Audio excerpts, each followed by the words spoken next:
দেখো এই মুহূর্তে সরাসরি কিন্তু শনিবার থেকে কেশপুরে 8 দলীয় ফুটবল টুর্নামেন্ট অনুষ্ঠিত হয়েছিল নেড়াদৌল ফুটবল মাঠে, যার নেপথ্যে ছিল অঞ্চল 4 নম্বর অঞ্চল তৃণমূল কংগ্রেস।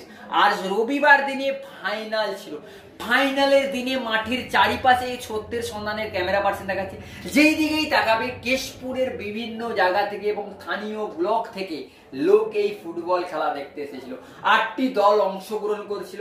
ফাইনালের দিনে টান টান উত্তেজনার সেই খেলা দেখতে কিন্তু বিভিন্ন জায়গা থেকে লোক এসেছিল এবং তার সঙ্গে কিন্তু ফাইনালে যে দুটি দল উঠেছে তাদেরকে কিন্তু বরণ প্রক্রিয়া শুরু করে দিচ্ছে এবং উপস্থিত ছিলেন অঞ্চল তৃণমূল কংগ্রেসের সভাপতি সাইফুল মির্জা এবং তার সঙ্গে ছিলেন স্বাস্থ্য কর্মাধ্যক্ষ জাহাঙ্গীর খান এবং জেলা পরিষদের সদস্য হাবিবা বিবি শ্যামল আচার্য, এছাড়াও তৃণমূল কংগ্রেসের নেতৃত্বরা উপস্থিত ছিলেন। এবং খেলাতে দেখতে পাচ্ছেন মাঠের চারিপাশে যেরকম দর্শক, কিন্তু খেলার ফাইনালের দিনে 100 জন রক্তদান করেছেন এই খেলার মাঠে রক্তদাতারা 100 জন। এবং অঞ্চল সভাপতি সাইফুল মির্জা তিনি সংবাদ মাধ্যমের মুখোমুখি সরাসরি কি বলছেন যে আগামী দিনে এর থেকে বড় খেলা করাবো। মানুষের যে অনুপ্রেরণা, মানুষের যে আবেগ, সে আবেগ যদি এরকম আমি দেখতে পাচ্ছি, এরকম যদি হয়, আমি আগামী দিনে এর থেকে আরো বড় খেলা করাবো, এমনটাই কিন্তু বলছেন। এবং সর্বোপরি তিনি বলছেন যে অঞ্চল সভাপতি যিনি সাইফুল মির্জা তিনি বলছেন, সর্বপ্রথম আমি জানাই মমতা বন্দ্যোপাধ্যায়, অভিষেক বন্দ্যোপাধ্যায়কে ধন্যবাদ, কারণ আমাকে এই অঞ্চল সভাপতি জায়গাটায় রাখার জন্য। এবং তার সঙ্গে কিন্তু মন্ত্রী শিউলি শাহকেও ধন্যবাদ জানিয়েছেন। এই মুহূর্তে কিন্তু আমাদের চাঞ্চল্যকর তথ্য ভিডিও কিন্তু সত্যের সন্ধানের ক্যামেরা পার্সন দেখাচ্ছে। কি দেখাচ্ছে? মাঠের ফাইনালের দিনে যখন প্রাইজ বিতরণ হবে তখন কিন্তু দর্শকের আনাগোনা, দর্শকের যে ভিড়, সেই ভিড়ের চিত্রটা এই মুহূর্তে দেখতে পাচ্ছেন। এবারে দর্শক এবারে প্রাইজ যখন বিতরণ করবেন, প্রাইজের পরিমাণ ছিল 70, ফার্স্ট প্রাইজ 80,000, সেকেন্ড প্রাইজ 70,000 এবং তার সঙ্গে কিন্তু ট্রফি, এবং যারা সেমিফাইনালে গেছে তাদের জন্য ট্রফি রয়েছে। এবং সরাসরি সেই চিত্র আপনার দিকে দেখাচ্ছে। আর এবং সাইফুল মির্জা তিনি কি বলছেন সংবাদ মাধ্যমের মুখোমুখি, সেটাও শুনে নিন।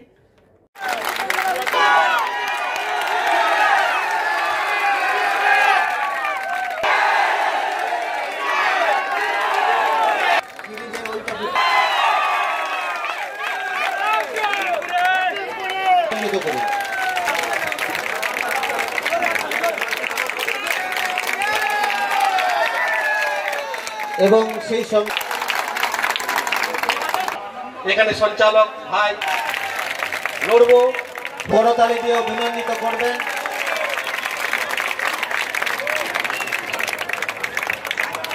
এরপর আমরা চূড়ান্ত পর্যায়ে নেড়াদৌল উজ্জ্বল ক্লাবের কর্মকর্তাদের হাতে ট্রফি এবং প্রাইজ মানি তুলে দিচ্ছে। অনুরোধ করছি আপনার মঞ্চে আসুন।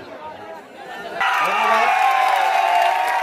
পুরস্কারটি তুলে দিচ্ছেন জেলা পরিষদ সদস্য শ্যামল আচার্য এবং জেলা পরিষদ সদস্যা হাবিবা বেগম মহাশয়া, এবং প্রাইজ মানি নগদ 80,000 টাকা তুলে দিচ্ছেন আমাদের অঞ্চল প্রেসিডেন্ট মির্জা সাইফুল ইসলাম। ধন্যবাদ। এবং করতালি দিয়ে এই নেড়াদৌল উজ্জ্বল ক্লাব হিপিপ, নেড়াদৌল উজ্জ্বল ক্লাব হিপিপ, নেড়াদৌল উজ্জ্বল ক্লাব হিপিপ, খাগড়াগড়া কেপিসি হিপিপ। ধন্যবাদ। অভিনন্দন আমার দলের মমতা বন্দ্যোপাধ্যায় এবং অভিষেক বন্দ্যোপাধ্যায়কে, যিনারা আমাকে এই দলের সৈনিক করার জন্য এবং আমি দলে কাজ করার সুযোগ পাওয়ার জন্য সর্বোপরি ওনাদেরকে ধন্যবাদ জানাই। আর সেই সুযোগ নিয়ে আজকে এই ধরনের খেলা অনুষ্ঠিত করেছি এবং এই খেলাতে আমাদের কেশপুর ব্লকের বিধায়ক তথা মন্ত্রী, পশ্চিমবঙ্গ সরকার গ্রামোন্নয়ন দপ্তরের প্রতিমন্ত্রী শিউলি শাহ প্রথম থেকে পূর্ণ সহযোগিতা করে গেছেন। ওনার শরীর অসুস্থ হওয়ার কারণে উনি বারবার ফোন করেছেন, যোগাযোগ করেছেন। ওনার ডাক্তার কোনো মতেই ওনাকে বেরোতে নিষেধ করার জন্য উনি আসতে পারেননি, ওনাকে একটু রেস্টে থাকার কথা বলেছেন, নাহলে উনি এসে পৌঁছাতেন। তার জন্য উনিও কিন্তু অনেক দুঃখ প্রকাশ করেছেন না আসতে পারার জন্য। আমি ধন্যবাদ জানাই ওনাকেও, যাতে ওনার শরীর দ্রুত উনি সুস্থ ফিরে আসতে পারেন। আজকের এই খেলা আজ 2 দিনব্যাপী যে আমাদের 8 দলীয় নকআউট ফুটবল প্রতিযোগিতার আয়োজন করেছিলাম আমরা তৃণমূল কংগ্রেসের ব্যানারে, এবং তাতে দেখলাম যে ধরনের দর্শক এই গ্রাউন্ডে এসেছে এবং তারা যেভাবে উৎসাহিত হয়েছে, আমি প্রথম ধন্যবাদ জানাই সে সমস্ত খেলোয়াড়দিকে এবং সাধারণ জনগণকে, যারা খেলাপ্রেমিক মানুষ, যারা খেলার জন্যে সকাল থেকে একবারে 5টা 6টা পর্যন্ত যারা অধীর আগ্রহে বসে আছে শুধু খেলা দেখার জন্য, তারা এত সুন্দরভাবে খেলা দেখেছে এবং আরও 5 জনকে দেখার জন্য যে সহযোগিতা করেছে, যাতে করে তাদের পূর্ণ সহযোগিতা এই খেলাটা আমরা 2 দিন ব্যাপী সম্পূর্ণ করতে পেরেছি। আমি তাদেরকে সর্বোপরি ধন্যবাদ এবং কৃতজ্ঞতা জানাবো। আমার 4 নম্বর অঞ্চল তৃণমূল কংগ্রেসের সমস্ত নেতৃত্ব এবং ব্লকের নেতৃত্ব এবং জেলা পরিষদের যে সমস্ত মেম্বার এসেছিলেন, যেমন হাবিবা বেগম, শ্যামল আচার্য এবং ব্লকেরও অনেকের নেতৃত্ব ছিলেন, সকলে মিলে পূর্ণ সহযোগিতার মধ্য দিয়ে আমরা এই খেলা সম্পূর্ণ করতে পেরেছি। খেলা কি আগামী বছর আবার হবে? আমরা তো আশা রাখছি প্রতি বছরই এই ধরনের খেলা আমরা তৃণমূল কংগ্রেসের ব্যানারে করে থাকি এবং এবছরও সে ধরনের খেলা করেছি। আমরা আগামী বছরও এই ধরনের খেলা আমরা করব।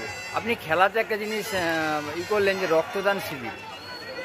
আমরা খেলার সঙ্গে সঙ্গে আমরা রক্তদান শিবিরও করেছি, বহু মানুষ এসে রক্ত দিয়েছে এবং তার সাথে আমরা খেলা উদযাপন করেছি। প্রতি বছরই আমরা রক্তদান শিবির এবং খেলা আমরা এইভাবে আমরা পরিচালনা করে থাকি এবং অনুষ্ঠিত করে থাকি। আচ্ছা।